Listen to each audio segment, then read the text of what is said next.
So let's talk about Wild Things, one of the most extremely hottest films I have ever seen. Big D's Entertainment Rankings and Reviews. So greetings, my fellow YouTubers, and welcome to Big D's Entertainment Rankings and Reviews. My name is Doyle, better known to you as the Big D, and this time around I bring to you a review of the 1998 neo-noir suspense crime thriller flick Wild Things, released by Columbia for Mandalay Entertainment, directed by John McNunn, starring Matt Dillon along with Kevin Bacon, Neve Campbell, Denise Richards, Bill Murray, Teresa Russell, and Robert Wagner. Excuse me. The film takes place in South Florida, where a high school counselor is accused of rape by two female students, but the police officer investigating suspects something more is going on. Now, the film has gained notoriety for featuring several sex scenes, in particular one involving a man and two women simultaneously, that were more explicit than is typically seen in mainstream big-budget Hollywood releases. Yeah. Anyway, I'll get to that in a little bit, but right now, let's get into the story. Miami area high school guidance counselor Sam Lombardo is accused of rape by two female students, the wealthy and popular Kelly Van Ryan and poor outcast Susie Toller. He hires lawyer Kenneth Ballin to defend him. At trial, both of the girls admit having lied to get revenge on Sam. Susie for him failing to bail her out of jail on a minor drug charge, and Kelly for him having an affair with her mother. Sam and Kenneth negotiate an $8.5 million settlement for defamation. It is revealed that Sam and the two girls were accomplices who used the trial to get money from Kelly's wealthy family. Police Detective Ray DeCette suspects the trio are working a scam, Against the wishes of the district attorney's office, he continues investigating Sam. He tells the two girls that Sam has already transferred the money to an offshore account. Susie panics and goes to Kelly, who comforts her. But Kelly, however, calls Sam and tells him they may have to get rid of Susie. In the pool, Susie attacks Kelly. They fight, but eventually end up kissing, which is this is why I call it one of the hottest flicks I've ever seen. This came out in March 1998, and that was just maybe about, let me see, hang on. Actually, it came out by close to the end of March 98, and that was just about a month and a half before I even graduated from high school. But I watched this on pay-per-view a few months later, so eventually I watched this after I graduated. So, anyway, Ray's watching the two kissing unbeknownst to them. A few nights later at the beach, Sam apparently kills Susie while Kelly waits nearby, and they drive to the swamp where Sam disposes of the plastic-wrapped body. Yeah, I will tell you, this has some twisted elements and what have you in the story and what have you. Especially with the threesome bit, which I'm going to go ahead and bring that up since I'm already past that little line, was really the intense bit that I could not imagine. Let me tell you,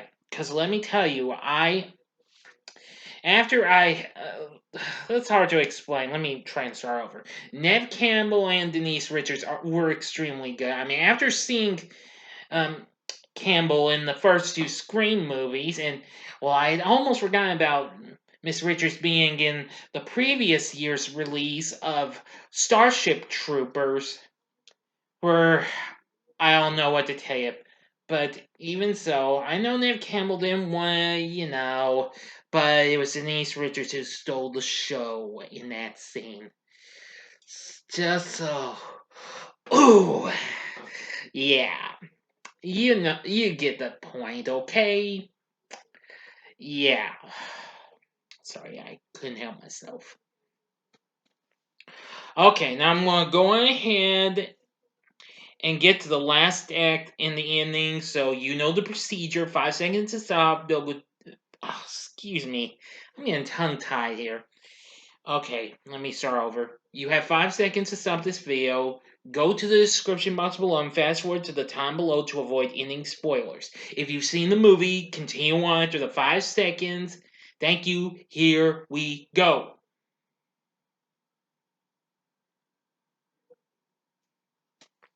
Okay, you've been warned. Now, later on, Ray and his partner, Detective Gloria Perez, investigate Susie's disappearance. Her blood and teeth are found at the beach, while her car is found at a bus terminal. The DA's office again insists that Ray drops the case, but he asks Gloria to watch Sam. So Sam shows Gloria Kelly's school files, which claims she is a troubled and violent girl. But meanwhile, Ray goes to Kelly's house to confront Kelly, who is scared and upset. After Ray enters the room, 3 gunshots are heard, after which Ray exits the room and collapses. He later claims that Kelly shot first and he killed her in self-defense. No charges are filed against him, but he is dismissed from the force for disobeying orders. It is revealed that Sam is working with Ray. Although Sam is displeased, Ray killed Kelly instead of just framing her for Susie's death. He agrees they have fewer loose ends. The two go sailing on Sam's sailboat, where Sam tries to kill Ray, but when Ray fights back, he is shot and killed by a very much alive Susie. She then poisons Sam's drink and knocks him overboard, so his body will not be found. End of story. Or is it? Yeah, there are several post-credit scenes that fill in the missing details. The 5 co-conspirators are Susie, Sam, Ray, Kelly, and Kenneth. Susie is revealed to be the ultimate mastermind of the entire plot as she alone sails out into the sunset, and Susie walks into Sam's guidance office, in one of those scenes, and drops a bunch of pictures on his desk showing him and Kelly having sex. Yeah. Presumably, she blackmails Sam into helping her mastermind the whole thing. That was the actual twist. We did not know until those mid-credit scenes. Yes. And that, my friends, is really it. So, what did I think of Wild Things? I know it may have sex scenes and what have you. I know, but what can I say? I love this movie. I don't care what anybody says. It's not just because of the girls. Well, no. It's more for its suspense and what have you. I've learned it's actually a suspense flick and what have you, and I'm going to tell you it's pretty killer. Now, Matt Dillon was pretty good. He, of course, played Sam. Kevin Bacon plays Ray. We have Neve Campbell as Susie and Denise Richards as Kelly. They were both good. Teresa Russell plays Kelly's mother, Sandra. Daphne Rubin Vega plays Detective Perez. Then we have Robert Wagner playing Tom Baxter and Bill Murray as Kev Bowden.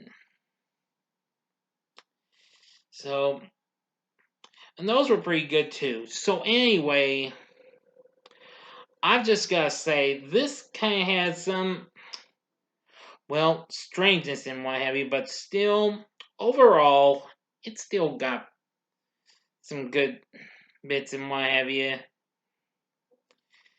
Anyway, George S. Clinton's score was pretty good in ways as well.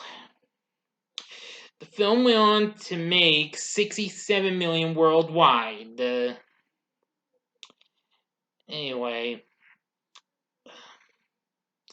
and then about 6 years later, Sony Pictures Home Entertainment actually released a special uncut version with 7 more minutes, which I haven't seen. I've encountered the DVD before, but never did get it. But if I happen to encounter it again, I will check out. I have seen a little bit of what to expect in the uncut version, as a matter of fact.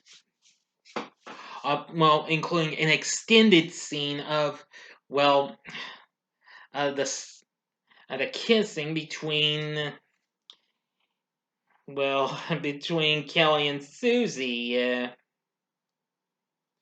after that fight in the pool and what have you. So anyway, that's all I can tell you. But now the real question is, would I recommend Wild Things? Well, I'll let you. I would really say be the judge, as long as this stuff doesn't bother you or anything like that. But from my point of view, I'm gonna say hell yeah. Again, as long as the threesome bit does not bother you much. But still, I gotta say, Wild Things is definitely a killer hot flick. Excuse me. But anyway, what are your thoughts on this movie? Oh, I almost forgot. The film would go on to put out some more stuff. Well, the same year the uncut version came out, Sony released the first of 3 direct-to-video sequels. Wild Things 2 came out, and then the following year came the third one, Wild Things Diamonds in the Rough, which what I've seen 3 or 4 times. I've only seen Wild Things 2 once, and it's okay. The third one was good in ways, and 2010's Wild Things Foursome, the fourth one, I have yet to see. I don't know if I would like it or not, though. But Wild Things, I'd stick with just this movie. If you want to see those sequels, then fine. I don't know where if I'll review those or not, but it could happen sometime down the road. So again, let me know what your thoughts are on Wild Things in the comment section below. If you like this video, click the like button below, subscribe to my channel as well, and be a part of the Big D Nation. Join me next time when I bring to you a review of another film that Matt Dillon did, actually the same year this came out, that being the comedy There's Something About Mary, which had Cameron Diaz and Ben Stiller. Thank you for watching, and if you like this, you may want to check out some of these other vids that I have actually done, if you'd like. In the upper left hand corner, see my review of a real, well, killer flick, which would be the underrated sequel to I Know What You Did Last Summer, I Still Know What You Did Last Summer, which also came out the same year this did in 98. Or go to the upper right hand corner from my review of The Silence of the Lambs, which I reviewed not so long ago this month. Or if you'd like a little something different with Neve Campbell, go to the bottom left hand corner for my review of Three a Tango, which she did the following year in 99. And the bottom right hand corner is the button you can click to subscribe. If you like rankings and reviews on movies, TV, music, video games, etc., then I'm your guy. Thanks for watching. Until next time, I'm the Big D saying, see ya.